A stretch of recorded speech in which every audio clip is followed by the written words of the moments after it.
Assalamualaikum warahmatullahi wabarakatuh. Nama saya Iqbal Azhari dari Sistem Informasi B dengan NIM 087. Jadi kali ini saya menjelaskan perancangan aplikasi manajemen inventaris gudang frozen food. Next. Nah, jadi di latar belakang itu, jadi manajemen inventaris dalam gudang frozen food ini merupakan proses yang sangat penting karena produk makanan frozen food itu memiliki karakteristik khusus seperti ketergantungan pada suhu tertentu dan juga tanggal kadaluarsa. Nah, tetapi banyak pelaku usaha itu masih menggunakan pencatatan yang manual, yang dimana itu sangat-sangat ketinggalan zaman. Jadi rawan juga kesalahan dan juga sulit dipantau secara real time. Nah, jadi oleh karena itu dibutuhkanlah sistem informasi yang dapat mencatat, memantau dan juga mengelola stok frozen food dengan lebih akurat dan efisien. Next. Nah, jadi di metode penelitian itu, jadi penelitian ini itu dilakukan dengan dua pendekatan utama, yang dimana yang pertama itu ada metode studi literatur yang digunakan untuk menelaah teori dan praktik terbaik yang relevan. Terus yang kedua ada metode studi deskriptif yang dimana itu dilakukan untuk menggambarkan kondisi nyata di lapangan, nah khususnya proses kerja dalam gudang frozen food. Dan juga dua pendekatan ini dikombinasikan untuk memastikan bahwa sistemnya itu dirancang berdasarkan kebutuhan aktual. Next. Terus ada di tinjauan pustaka. Jadi di tinjauan pustaka ini sistemnya itu didasarkan pada 4 landasan teori utama. Yang pertama ada konsep manajemen inventaris, terus karakteristik produk frozen food. Yang ketiga ada sistem informasi manajemen gudang, serta juga pendekatan analisis dan desain perangkat lunak. Jadi teori-teori ini tuh menjadi dasar dalam memahami kebutuhan dan solusi teknologi yang sudah sesuai dengan lingkungan pergudangan makanan beku atau frozen food. Next.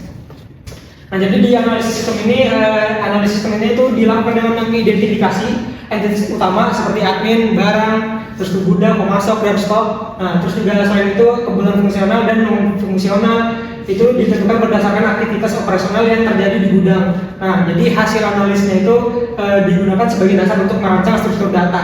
Nah, terus alur kerja sistem dan juga desain antarmuka pengguna. Next. Nah, jadi di sini aplikasi kita itu adalah aplikasi Frostbox. Nah, jadi apa sih Frostbox itu?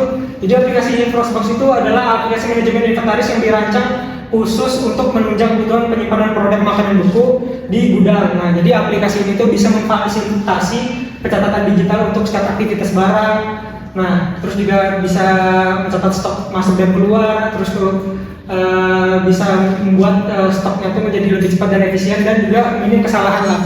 Tidak seperti pencatatan manual ya. Terus Frostbox ini dibangun dengan menggunakan pendekatan analisis sistem dan perancangan perangkat lunak yang memungkinkan sistem itu dikembangkan secara terstruktur dan sesuai dengan kebutuhan pengguna akhir.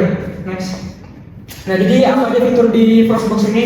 Jadi fiturnya tuh yang utama tuh adalah mendukung kelancaran operasional gudang seperti sistem login untuk autentikasi admin dan juga pengelolaan data barang, manajemen lokasi gudang, serta mencatat informasi pemasok. Nah, selain itu ada juga fitur-fitur seperti mencatat transaksi keluar masuk barang dan juga dashboard interaktif yang menyajikan informasi stok secara real time untuk kemudian pengawasan. Next. Nah, jadi activity diagram ini yang pertama itu ada di admin. Jadi dulu ada di admin. Admin itu masukkan email dan password, terus akan divalidasi login oleh sistem, yang dimana jika dia gagal maka akan ditampilkan pesan error. Jika dia masuk ke gagal, maka dia akan lanjut ke login lagi. Nah, jika dia berhasil, maka dia akan tampilkan ke dashboard. Nah, jadi jika sudah berhasil, habis dari dashboard, dia masuk ke pilih menu. Nah, jadi di pilih menu ada lebih dari satu aktivitas, jadi menggunakan simbol join ya. Jadi yang pertama ada kelola barang, ada kelola gudang, ada kelola pemasok, ada kelola stok. Nah, untuk kelola barang, kelola gudang, kelola pemasok ini menggunakan simbol join lagi. Nah, itu di sistem. Nah, dimana dari ketiga aktivitas ini ada tambah, edit, hapus. Terus untuk kelola stok, nah, jadi untuk kelola stoknya ada dua aktivitas lagi. Jadi menggunakan join juga, yang dimana ada masukin stok, ada keluaran stok. Nah, jadi setelah semua aktivitas ini dimasukin lagi join, yang dimana nanti sistem itu sistemnya itu bisa mengakhiri aplikasi atau jika tidak. Nah, jika tidak maka akan balik ke sini lagi ke pilihan menu. Jika dia mengakhiri aplikasi maka akan logout. Next. Nah, jadi di class diagram ini yang pertama ada entitas stok, ada barang, gudang, pemasok, admin. Nah, jadi admin ini bisa mengelola semuanya. Nah, terus ini untuk pemilihan panahnya ini menggunakan asosiasi tanpa berarah. Jadi yang dimana semuanya itu harus terhubung dan bergantung satu sama lain. seperti misalnya admin harus mengelola stok, admin mengelola barang, admin mengelola pemasok, admin mengelola gudang. Nah, yang dimana admin ini bisa satu admin itu bisa mengelola satu atau lebih stok. Nah, terus satu admin ini bisa mengelola satu atau lebih barang. Terus satu admin ini bisa mengelola satu atau lebih pemasok. Terus satu admin bisa mengelola satu atau lebih gudang. Nah, untuk stok ini jadi satu barang itu bisa punya banyak stok dan banyak stok itu bisa punya satu barang. Nah, terus barang ke gudang. Nah, jadi banyak barang itu bisa punya satu gudang. Nah, satu gudang itu bisa punya banyak barang. Next. Nah, jadi ini tampilan mockup kita yang sudah dibuat. Next. Nah, ini tampilan aplikasi, yaitu ada email, password, dan tombol login. Next. Nah, ini tampilan dashboard kita, bisa lihat. Dashboard balik dashboard. Nah, ini ada informasi-informasi umum di dashboard. Next. Nah, ini di produk page ini ada produk kode, produk name, price, on stock, edit, nah gitu. Jadi di on stock ini akan ditandai jika dia lebih dari 100, nah dia akan hijau. Misalnya dia di bawah 50, dia akan merah, terus di atas 50 dia akan kuning. Next. Nah, jadi di warehouse page ini sama aja tabelnya, cuma diberikan dari status. Misalnya gudang ini aktif, jadi ya berarti gudang itu bisa masih beroperasi. Jika inaktif, berarti gudang itu nggak beroperasi. Next. Nah, terus ada stock in sama stock out.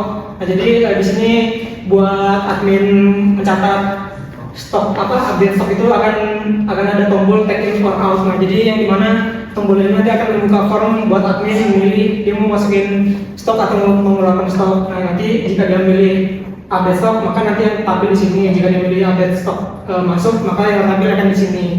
Next. Nah, di sini ada supplier page. Nah, di supplier page itu ya supplier kayak biasa lah. Ada supplier name, ada kontak, ada address. Next.